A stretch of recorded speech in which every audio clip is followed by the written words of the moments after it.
Priscilla Bokoko is a Spanish-born African-American businesswoman, entrepreneur, speaker, and philanthropist.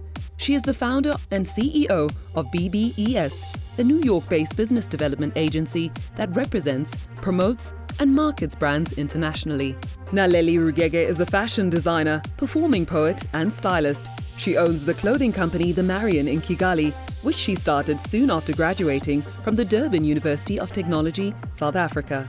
Advocate Jackie Nachtigal is a qualified futurist and lawyer working within the domain of law. She's interested in complex systems, regenerative futures, and inclusive justice models. Dr. Jackie Chimanzi is the CEO of the African Leadership Institute. She is a seasoned strategist with some 19 years' experience as both an academic and a practitioner. Jackie is passionate about Africa and is driven by a desire to see a better Africa in her lifetime. The panel moderator is Nozipo Shabalala, conversation strategist.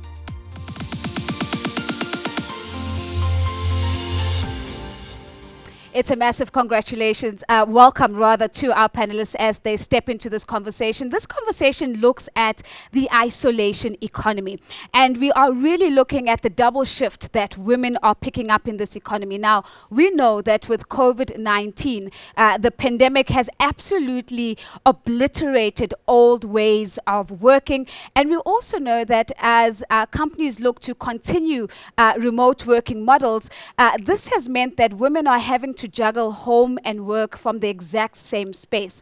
And so today we're going to be looking at this isolation economy and asking ourselves, how do we incorporate gender parity in the recovery process and to make sure that this economy works for women? And so I'm going to maybe start off with you, Priscilla, because you're a businesswoman, you're a philanthropist, and you do all of this on the global stage. The question to you is, overall, as you take a look at the space we find ourselves in history, is the isolation economy working for women in your view? Yes and no. It really depends on the situation of the women and also the country. In the United States, for example, we are in a crisis of a caregiving crisis because a lot of these women, they don't have childcare and it's very difficult for them. We have experienced also that women in Latino and Black communities are suffering more because of this situation. They have a tendency to get jobs that they could not work from home. So for them, they are really right now the most vulnerable part of the society. Also, we experience that in Africa is kind of the same thing. A lot of women need to go out to work. So I think that it's not working for everyone. In another case, for some women that they live in cultures that they have a difficulty to go outside to work, like maybe in some Muslim countries, we have realized that this isolation economy is working for them because they could do a lot of business online and they could work from home. So it really depends on the situation also and what is your support system at home. Because now women are teachers, they have to be cooks, they have to take care of the meals of all these children. So this brings a lot of pressure. Some of the entrepreneurs, women that I work in the corporate, they have tell me that for them, it was great to go out to work and then they have like two separate lives. Right now, everything is together. So this is challenges that we have to face and we have to find a way to see how we're going to move forward. Priscilla, I love how you're bringing intersectionality into the conversation. And what I'm hearing you saying is that as we think about how this pandemic has impacted women, we need to think about women of color. We need to think about women in specific sectors and those different multi-layered experiences that we need to consider if we're going to make this isolation economy work for women. On the other hand, I'm also hearing you pick up in some instances where the isolation economy is working. And of course, we've heard of reports that perhaps working from home is the new inclusion hack because more and more different people can suddenly be a part of the workforce like we've never seen before.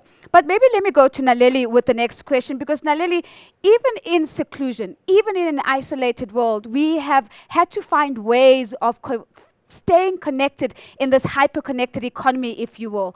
And if we tap into your space, the space of being a designer, the space of being a poet, the space of being a stylist, a space that is very deeply rooted in connection, is the isolation economy working for you? And how do we make it work for people in your area of practice?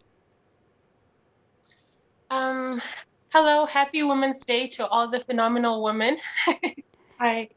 Um, as a poet, I think I do work in isolation quite a bit because you can't write with everyone.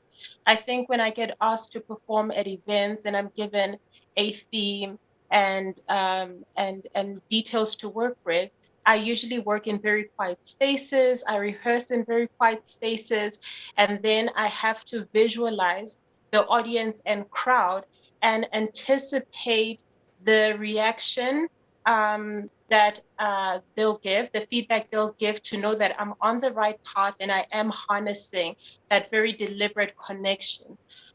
So poetry, writing, and performing, it's in isolation till the very last minute, except of course for sound check. Last year, I did a couple of performances. There was no audience to perform to. It was pre-recorded. And it was different, but it was interesting because with some of the creative directors and technical staffs, they were like, we get to reach more people because we're under lockdown. And so I think there were two things. Yes, it's in isolation, but with technology, you have a wider and more deliberate reach. So that was great. But yes, of course, writing and performance, you work alone till the very last minute. With fashion, I do miss the interactive aspect of it. A lot of I'm a custom designer, so I work on an individual basis. So I do miss fabric shopping with my clients, meeting them, and just doing fittings and also dressing them on location. And obviously that has had to come to a halt because of the pandemic dealing with and the social distances we have to practice.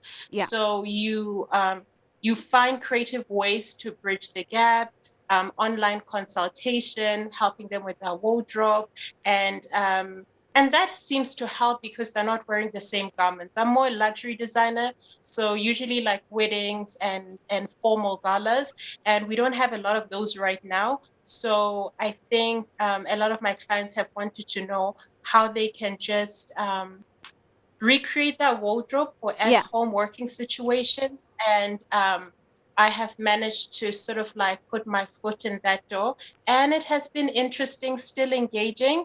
And thank God for technology because we all had to like reroute and reorganize our working structure. Yeah. I mean, you raised so many important issues, Nalil. I mean, one of those being this newly found access, whether it is access to poetry, whether it's access to writing, whether it's access to fashion, because technology has allowed us to reduce some of those barriers that previously had the impact of keeping people out.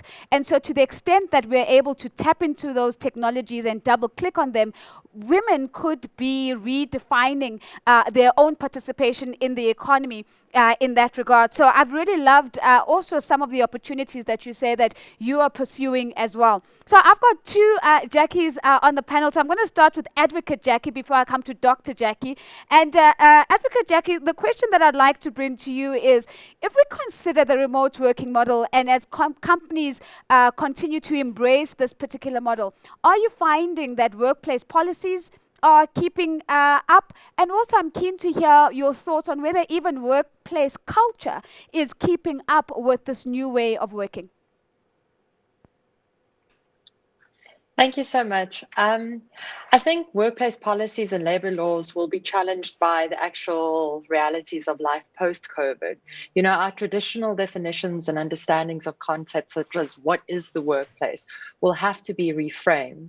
But I think what we have seen during the last year is companies that have been incredibly successful in adopting a very progressive approach to the future. But at the same time, obviously, we've seen companies that have used COVID to their benefit instead of their employees.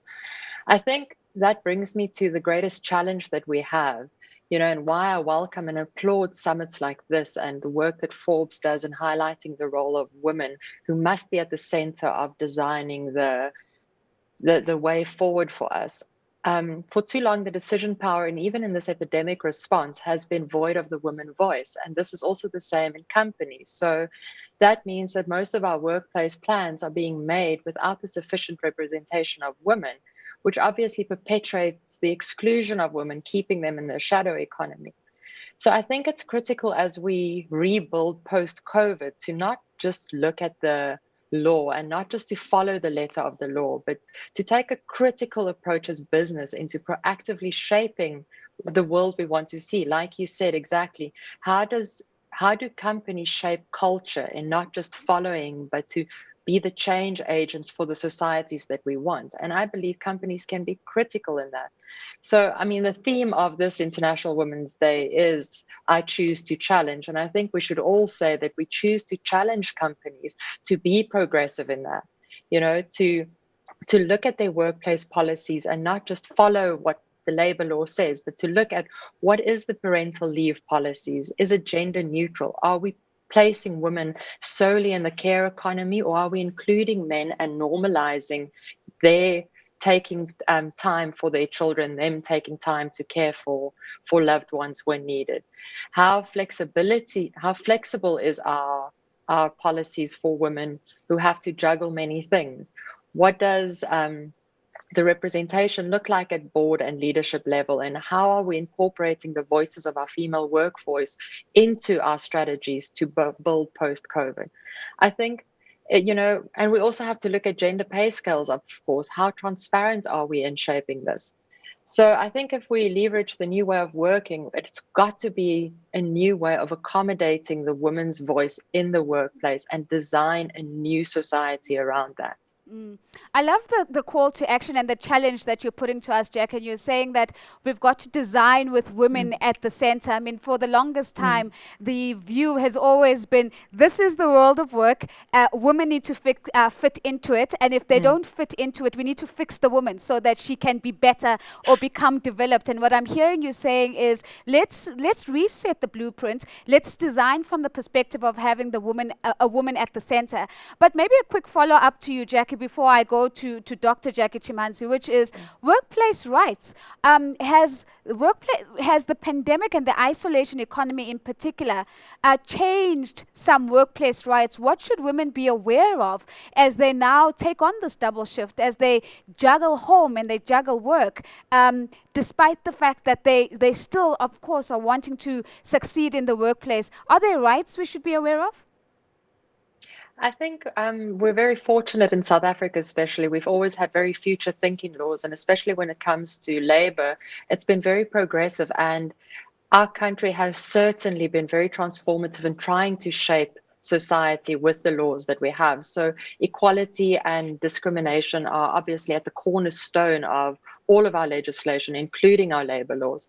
I think what is going to be interesting, and we will see this in the cases coming in front of us in the next couple of months, is how are we going to reinterpret this? Because as we move back, our labor laws are still written pre-COVID. So we are not making, there's not sufficient room for people to take flexibility, to take time for children, to homeschool their children like they've had to. So companies have been great in accommodating this, but this has not been tested in our courts. So I think we are in for a very interesting time when it comes to labor law, because obviously your rights are undeterred. They remain the same. But how are we reinterpreting those rights? I think it is going to be a very interesting few months ahead in the courtroom. Fantastic. And so as I move to Jackie Chimanzi, I mean, I think there's a beautiful thread that you've given us there, Advocate Jackie, and this idea of building back better. And you've spoken about reinterpreting some of the workplace rights and some of the laws so that they work better for women. And so, Dr. Jackie Chimanzi, as I come to you, you're in the business of leadership. And one of the biggest global conversations that leaders around the world have been having is, how do we build back better? So as we think about recovery plans and we think about recovery packages that are coming to the fore, what can global leaders, and I'm talking about men and women, what can they do to make sure that women are centered in the aspiration to build back better? Thank you so much, Nozi. That's a great question. So I think what the pandemic has done is really to highlight and exacerbate pre-existing inequalities. So we haven't seen anything new. What existed before has continued to exist, but it's now been highlighted on a bigger platform. So I think what leaders need to do going forward is to do what they should have done a long time ago. I'm not going to add new things to their to-do list. They must just sort out what they should have done a long time ago, and they must do it with urgency. They must do it with the sense of, the world has changed. And we mustn't waste a good crisis. We have a crisis. We must show that we're capable of learning. We must show that we're capable of responding to a crisis. It cannot be business as usual. But we've learned that, okay, women were disproportionately impacted. They disproportionately lost their jobs compared to men. Pay gap still exists. We saw the sharp increase in gender-based violence because people were in lockdown. They're abusers, they're perpetrators. I mean, that's just unacceptable, right? Also know that women continue to struggle to access finance for their businesses. How does an economy recover? How do women's businesses recover if they were previously struggling to access finance? All I'm just saying is that we need to do what we should have done a long time ago, and we need to do it fast. I think the key things that we need to do going forward is we need to make sure that women have got safe spaces. We need to ensure equal pay for equal work. We need to ensure that women can access financing for their businesses. And we also need to support women-headed households. I don't think it's too much to ask. It's just, whatever you're supposed to have done before, do it now and do it quickly. I love that. We're not going to add any more to your to-do list. All we're asking you to do is do what you said you're going to do when you said you were going to do it. And that's what Dr. Chimanzi is saying. But I want to circle back to you, Priscilla, because what I'm hearing from the conversation is let's just focus on unlocking the opportunities that are there so the isolation economy works for women. So the question to you is, what are you seeing in terms of the remote area of work, Priscilla, that you're saying this could positively impact gender parity? Let's scale this, let's amplify this, let's get it right, let's run with it. What are you saying? In my perspective, from every challenge, there is always an opportunity. And there is an opportunity in this isolation economy for women. What I have seen, of course, one of the biggest challenges was the access to capital. And a lot of things has changed in this area because women has been engaging in conversations, online conversations. And I have seen groups of women getting together, putting money, and just put the stairs for other women to go up. And they've been able to really work much better. So I think I completely agree that we definitely, it's not business as usual, obviously, and we have to keep moving forward, but it is opportunities because all the women around the world, we have realized that we have the same challenges no matter what. I work globally and I have realized that of course, some countries have different economic situations, but I think there is an opportunity here for us to really close the gap. And particularly in entrepreneurship, working from home in the corporate also is bringing other avenues because more women are also getting access to be in the board meetings. And I think this is another thing and another way that women could really be in these kind of conversations to make it work for us. And that's what I agree with Jackie, when she said that we are able right now to change the narrative and that we could make the laws working for us. So I think it's a very exciting time for all of us. And if we move forward, I think we have to look optimistically to the future. So it could be an exciting time for all of us if we're able to look optimistically. Naleli, let me come to you with this. How do we make this an exciting time for the arts? I mean, one of the things that I'd like to test with you is the improved possibility of collaborations around the world. Now that we've taken out the variable that we need to be physically in one space to collaborate, that we need to be catching flights and catching trains, and we're now understanding that we can collaborate just because we're connected. Are you seeing this as one of the ways that the arts can be reimagined? And what else might you be excited about in your area of practice? I think it's true. Technology has really bridged the gap. Now you don't have to fly out to sort of perform and rehearse with someone. You can just do it online. I think artists are going to have to get really comfortable with being online content creators and collaborating that way. I think it will reduce costs. I think it will allow for a broader market to collaborate, participate, and reach out. I know last year I performed in a art festival, and because of the global pandemic, obviously we couldn't perform to an audience. So what the creative director did is that they got various artists from around the world, and then we had a technical coordinator and obviously a very tight itinerary, but we were able to perform, and I think there were over there must have been over 50 artists. I can't quite recall, but we're able to collaborate. We showcased in over 20 countries. And I got to watch it back, and it was really wonderful to know that you could collaborate and be part of such a creative team. And that's something that perhaps wouldn't have been possible if we didn't have to take the opportunity of the space and the technical advances. And I mean, they've always been there, but I think now we're truly utilizing them. As far as the future is concerned, I think, I'm looking forward to more collaborations, more engagement, more creative ways of creating content.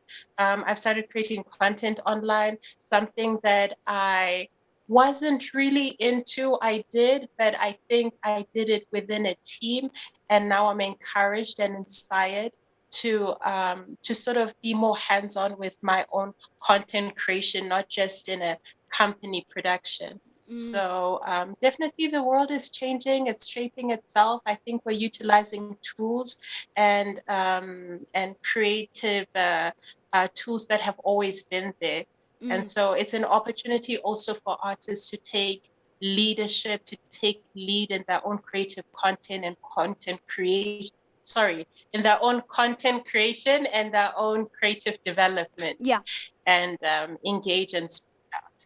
Yeah. There's a lot of C's there. So what I'm hearing you saying is that firstly, there's been the cost of collaboration has come down quite significantly. And so suddenly the opportunities for creative collaboration have completely just blown up for women. I'm also hearing you saying that there's space now for a different type of content because more and more women are sitting in a position where they are content creators. They're making this isolation economy work for them. And of course, we know that content now becomes the new way in which we start new conversations, that we start new influences, and slowly start to reimagine what our society might look like. I'm going to potentially come back to that, but let me come to Advocate Jackie again, because there's another trend that we're observing in the workplace, Jackie, and that is this idea of transitioning from customer experience as we've known it more towards digital experience. I'm keen to get a sense of whether you're seeing this trend and more importantly, what does that mean in terms of the experience of the workplace today?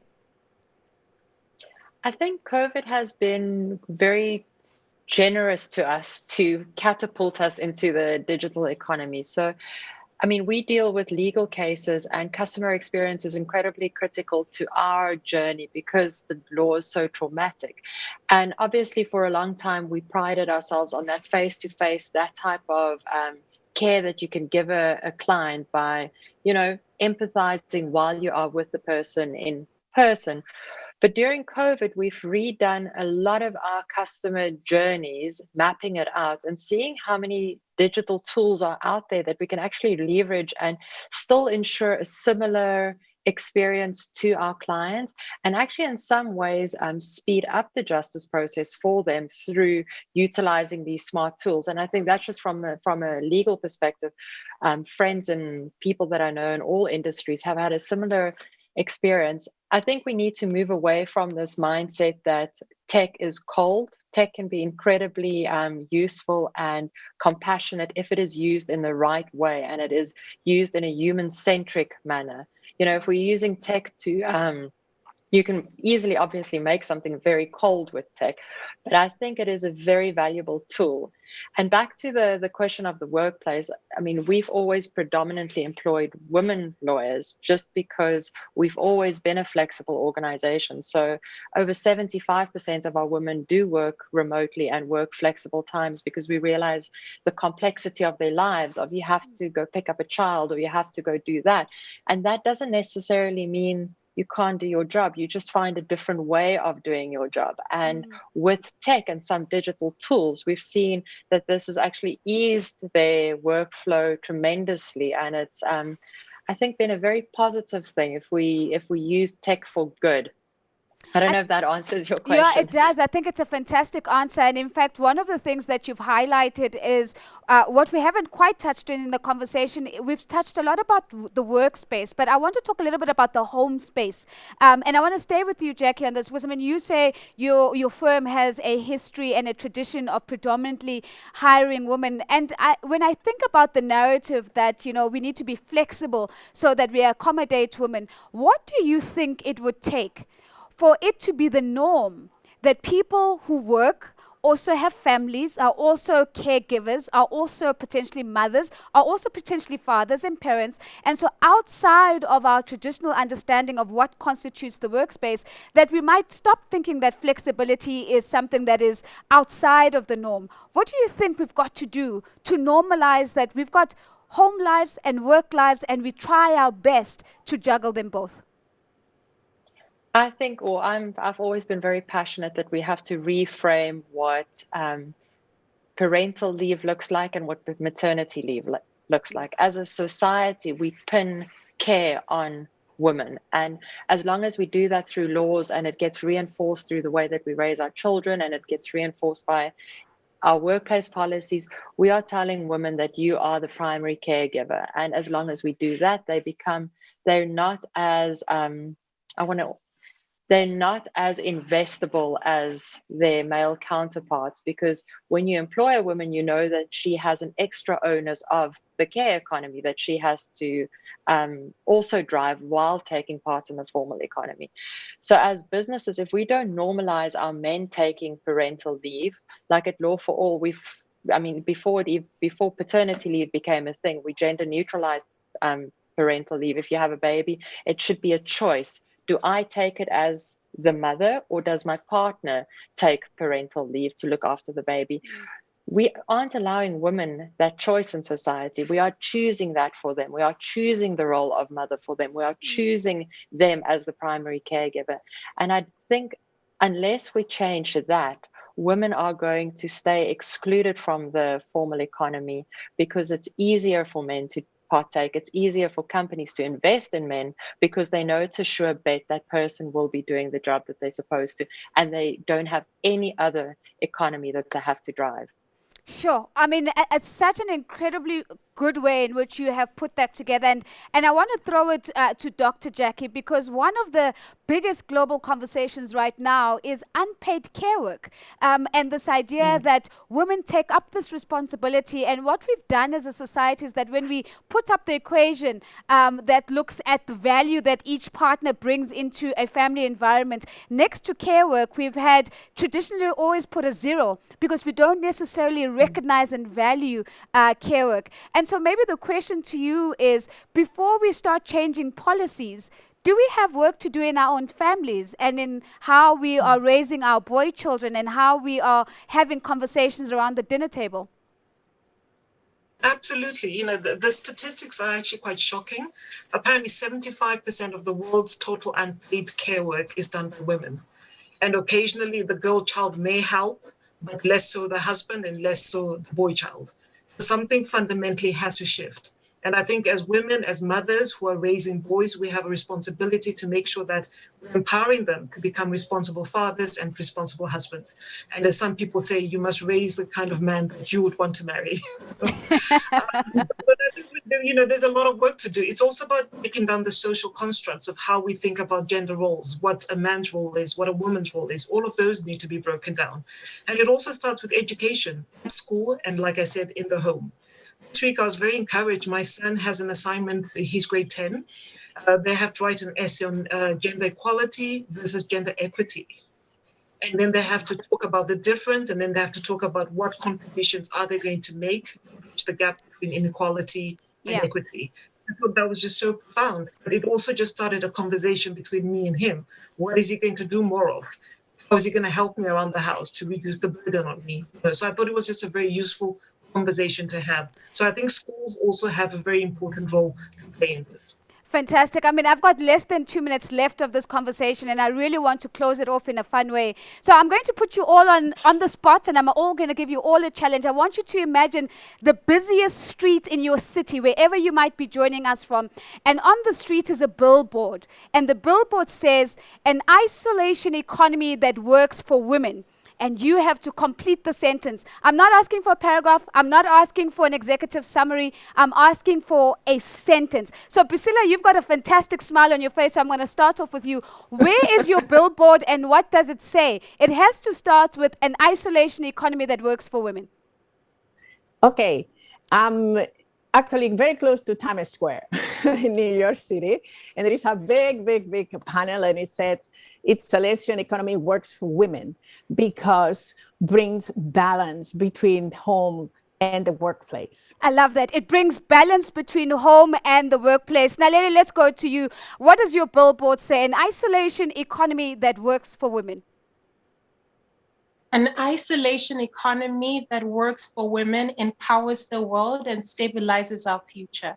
Empowers the world and stabilizes our future. That certainly sounds like a billboard that we should be having in a couple of cities around the world. Advocate Jackie, you're up next. This is no legalese allowed here, Jackie. So straight up, an isolation economy that works for women. And I'm in Cape Town, so I'll go down Cliff Street, and it has to say an isolation economy that works for women. Stop. Oh, now you caught me. One more try. I believe is non-binary. Sure. I think an isolation economy is non-binary and no longer making reference to the fact that they are a woman. I love that. An isolation economy needs to be non-binary and need not even make mention of the fact that we're talking about women. Dr. Timanzi, you get to take us home today. Where's your billboard and what does it say? Times Square, of course. Economy works because there's less travel required. And you know what? I think for a lot of women, the stress of juggling travel and leaving the family and making arrangements, it was just too stressful. So now we can participate in global conferences from our bedrooms, from our dining room table. It's fantastic. An isolation economy that works for women because there's less travel. Well, that's it from me. A big thank you to my panelists. That's Priscilla, that's Naleli, and Jackie. And Jackie, thank you very much for making the time to join us. I'm going to cross over back now to Guguletu, who is standing by to continue the conversation.